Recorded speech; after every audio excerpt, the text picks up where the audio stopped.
Halo teman-teman semua, apa kabar? Semoga sehat selalu ya. Kembali lagi di channel opini kita. Di video kali ini kita akan bahas sebuah lembaga ekonomi yang sedang digencarkan dan sangat bermanfaat bagi masyarakat, terutama di pedesaan. Namanya adalah Koperasi Merah Putih. Mungkin ada yang sudah tahu, ada yang baru dengar apa sih sebenarnya Koperasi Merah Putih ini, dan apa bedanya dengan koperasi biasa, dan apa untungnya buat kita sebagai warga masyarakat.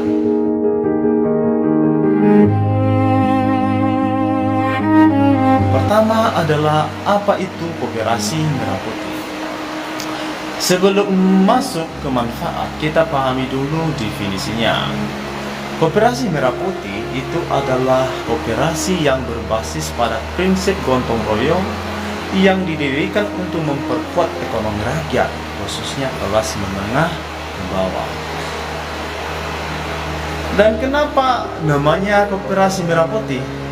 Karena ini koperasi yang berlandaskan nilai-nilai Pancasila, Bhinneka Tunggal Ika, dan berdasarkan kekeluargaan, sama seperti warna bendera kita. Artinya sangat cocok ya, bahwa ini berdasarkan nilai-nilai Pancasila, sehingga operasinya diberi nama Merah Putih dan berdasarkan warna bendera kita juga. Dan tujuan utamanya pertama adalah mensejahterakan anggota khususnya dan masyarakat umum. Kedua, membangun ekonomi rakyat yang mandiri dan berkelanjutan. Ketiga, menjadi wadah simpanan simpan pinjam usaha halal, aman, terpercaya, jauh dari praktik rentenir atau pinjaman online ilegal. Jadi intinya, Koperasi Merah Putih ini adalah bank milik rakyat yang dikelola secara profesional, tapi tetap menjunjung tinggi nilai kekeluargaan. Dan apa manfaat bagi masyarakat? Nah, tentu ini akan saya jelaskan apa yang menjadi manfaat bagi masyarakat. Nah, ini merupakan poin yang paling penting, apa saja manfaat nyatanya buat warga kita.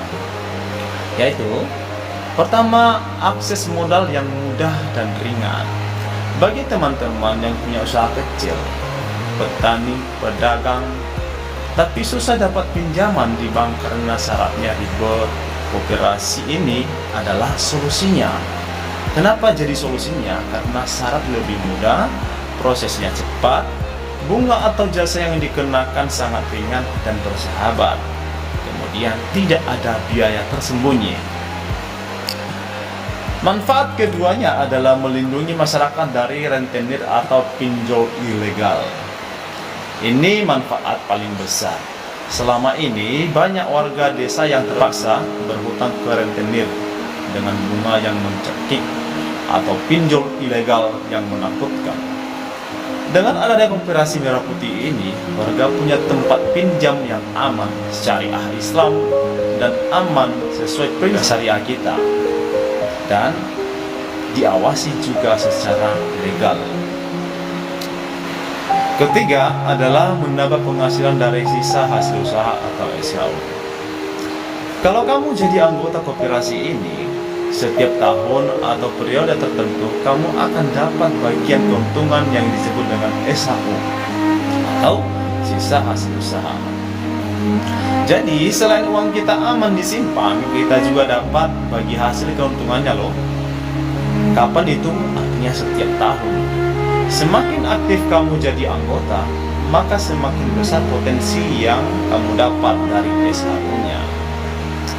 Manfaat keempat adalah membantu pengembangan usaha dan produktivitas. Koperasi kita tidak cuma soal pinjam meminjam, tapi juga bisa membantu memasarkan hasil produk anggota, menyediakan bahan baku murah, sampai memberikan pelatihan keterampilan. Jadi usaha warga bisa makin maju dan besar. Manfaat kelimanya adalah mempererat tali silaturahmi. Karena sistemnya kekeluargaan, anggota dan pengurus saling mengenal. Ini bisa memperkuat kerukunan warga, gotong royong, dan solidaritas antar sesama masyarakat. Manfaat keenamnya adalah pengembangan SDM dan pendidikan. Koperasi juga sering mengadakan pelatihan, penyuluhan, dan pendidikan ekonomi buat anggotanya. Supaya apa? Supaya makin paham cara mengelola keuangan dengan usaha dengan baik. Nah, itulah beberapa manfaat tadi. Sekarang akan kita membahas bagaimana dampaknya bagi desa dan lingkungan. Kalau di tingkat desa, manfaat juga luar biasa loh.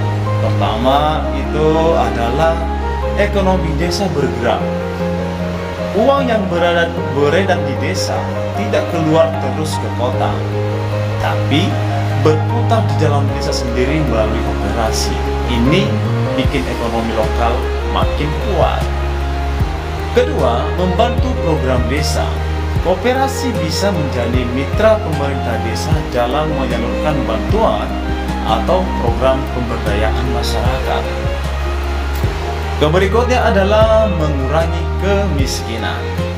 Dengan akses modal yang mudah, warga bisa membuka lapangan pekerjaan sendiri, sehingga angka pengangguran dan kemiskinan bisa berkurang. Lalu bagaimana tips untuk memilih atau bergabung? Ingat teman-teman, agar dapat manfaat maksimal.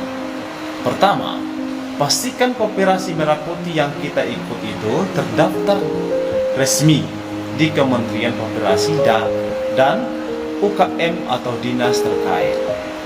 Keduanya adalah pahami ADART atau anggaran dasar, anggaran rumah tangga, dan aturannya. Ketiga, bayar simpanan pokok dan wajib tepat waktu supaya koperasinya juga kuat dan terus menolong kita. Jadi kesimpulannya, koperasi Merah Putih ini adalah harapan baru bagi ekonomi rakyat, di mana keuntungan dinikmati bersama dan kemajuan dirasakan oleh semua anggota. Bagaimana menurut teman-teman? Apakah di desamu sudah ada koperasi Merah Putih? Atau ada yang sudah jadi anggota? Coba ceritakan pengalamanmu di kolom komentar ya, supaya ini menjadi bahan ke depan untuk yang mau baru membuka koperasi ini. Saya kira cukup sekian dulu video yang bisa saya sampaikan melalui informasi koperasi Merah Putih, dan jangan lupa like, share video ini, dan subscribe supaya semakin banyak manfaat bagi kita, dan supaya juga saya semangat untuk membagi-bagi informasi kepada kita semua. Cukup sekian dan terima kasih. Salam dari opini kita, sampai jumpa.